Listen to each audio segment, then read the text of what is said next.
तो कल उत्तर प्रदेश के फतेहपुर में नवाब अबू समद के मकबरे को तोड़कर वहां पर जय श्री राम के नारे लगाए गए, शंखनाद किया गया और पूजा पाठ भी परफॉर्म किया गया। इस ढांचे के अंदर 2000 से भी अधिक हिंदू संगठनों के कार्यकर्ता अंदर जाते हैं, हर हर महादेव जय श्री राम का नारा लगाते हैं। कुछ लोग तो इस टूम के छत पर चढ़ जाते हैं और वहां पर भगवा झंडा गाड़ते हैं। स्ट्रक्चर के अंदर घुसकर एक मजार नुमा ढांचा था, उसको हथौड़ा से तोड़ा जाता है। न्यूज मीडिया वाले अंदर में मौजूद होते हैं, न्यूज मीडिया वालों के सामने संस्कृत श्लोकों का पाठ होता है। ठीक इस सीन को देखकर दिमाग में 1992 का वो दृश्य याद आता है जो हमने अपने आंखों से देखा तो नहीं था, टीवीज पर देखा था, स्क्रीन पर देखा था, लेकिन इस बार सच में हमने बहुत सामने से इस चीज़ को देख लिया होते हुए। अब ये सही है कि गलत, ये वैधानिक है कि नहीं, इस चीज़ का निर्णय तो कोर्ट करेगी, इस चीज़ का निर्णय तो पुलिस करेगी, उत्तर प्रदेश की सरकार करेगी।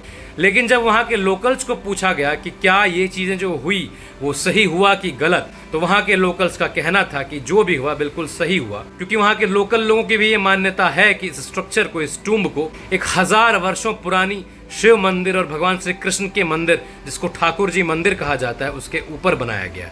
दोस्तों, कानूनी तौर पर यह बहुत पहले होना चाहिए था। कानूनी तौर पर मैं कह रहा हूं, अभी जो हुआ वो कानूनी है, गैर कानूनी है, इसका डिसीजन तो सरकार करेगी, पुलिस करेगी, कोर्ट करेगी। लेकिन नवाब अबू समद आखिर कौन था और किस बात का नवाब था? 18वीं शताब्दी में औरंगजेब के कोर्ट का एक नोबल था वो। पैलानी के फौजदार के रूप में पदस्थ था वो औरंगजेब के कोर्ट में। अबू समद के बारे में बहुत ज्यादा इतिहास के थ्रू मुझे मालूम तो नहीं चल पाया अभी तक, लेकिन जितना ये मालूम चल पाया कि औरंगजेब का अगर कोई नोबल होगा जो औरंगजेब को एडवाइस देता होगा, वो औरंगजेब की तरह ही क्रूर रहा होगा। इतिहास के किताबों से जितना मालूम चलता है तो वो ये चलता है कि उसके कंट्रीब्यूशंस थे लोकल एडमिनिस्ट्रेशन में, आर्किटेक्चर में और कल्चरल पैटर्नेज में। तो वैसे व्यक्ति का मकबरा अगर आज से 300-400 सालों पहले, ऐसे बताया जा रहा है कि साल 1802 में इसका मकबरा बना था, अगर चलो मैं मान लेता हूँ कि 300-400 साल पुराना भी हो, तो इसके अंदर जो हिंदूवादी संगठन का दावा किया जा रहा है कि इसके भीतर 1000 वर्ष से भी पुरानी ठाकुर जी की मंदिर है जहाँ पर भगवान भोलेनाथ और भगवान श्री कृष्ण की पूजा हुआ करती थी, तो एक बार जांच करवाने में क्या जाता है कि हम लोग कब तक भाईचारे के नाम पर अपना सब कुछ बलिदान और कुर्बान करते जाएंगे, कब तक हम लुटते जाएंगे, कब तक लुटाते जाएंगे। क्योंकि नवाब अबू समद का भारतीय संस्कृति, भारतीय रिच हेरिटेज से कोई लेना देना तो है नहीं। लेना देना है तो भगवान श्री कृष्ण का, भगवान महादेव का। तो अगर ये निकल कर बातें सामने आ रही है कि वहां पर अपना कुछ है, फिर वहां की जांच करने में क्या दिक्कत है? और जब वहां के लोग दावा कर रहे हैं और ऐसी चीजें वहां पाई जा रही है, इस तथाकथित मकबरे के भीतर, या फिर मोर प्रिसाइजली कहें तो इस स्ट्रक्चर के अंदर कमल पुष्प गढ़ा हुआ पाया गया है, त्रिशूल गढ़े हुए पाए गए हैं, एक सर्कमएम्बुलेशन पाथ यानी कि परिक्रमा मार्ग जो होता है हम हिंदुओं में, वो पाया गया है। अब परिक्रमा कहाँ होता है, किसके धर्म में होता है, ये देख लो। लोटस किसके धर्म में इंपॉर्टेंट माना जाता है, ये देख लो।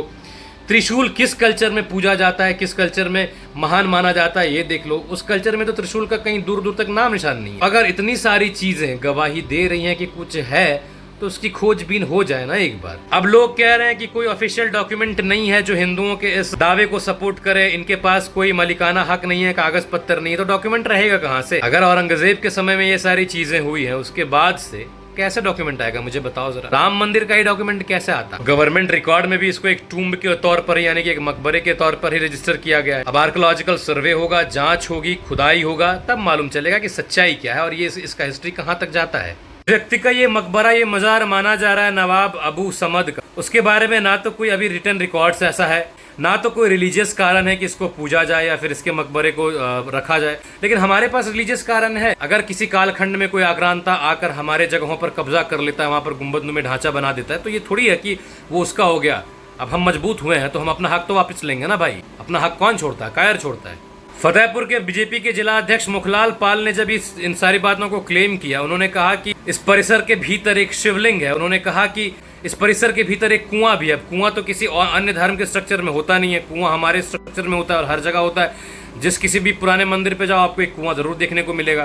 कुआं का होना, शिवलिंग का होना और लोटस और त्रिशूल के कार्विंग्स बने होना दीवालों पे, ये किस चीज की ओर इशारा करता है? इन सारी चीजों के ऊपर बेस इन्होंने अपनी बातें करी, अपना दावा करा और फिर स्ट्रक्चर के भीतर जाकर पूजा परफॉर्म किया गया। तो अभी 150 लोगों को हिरासत में लिया गया है। अगर अब धुआं उठ रहा है तो मतलब आग भी नीचे लगी होगी। तो एक बार आर्कियोलॉजिकल सर्वे ऑफ इंडिया को ऑर्डर दिए जाए कि खुदाई हो, जांच हो और निष्पक्ष जांच हो, निष्पक्ष निर्णय लिया जाए। किसी एक धर्म विशेष के हितों को ध्यान में रखते हुए निर्णय न लिया जाए। अंदर में अगर चीजें हैं, वैसी चीजें पाई जाएं, प्रूफ्स, तो फिर निर्णय उस पक्ष में जाए। इस पर आपकी क्या राय होगी कमेंट बॉक्स पर जरूर देना। तब तक के लिए राम राम।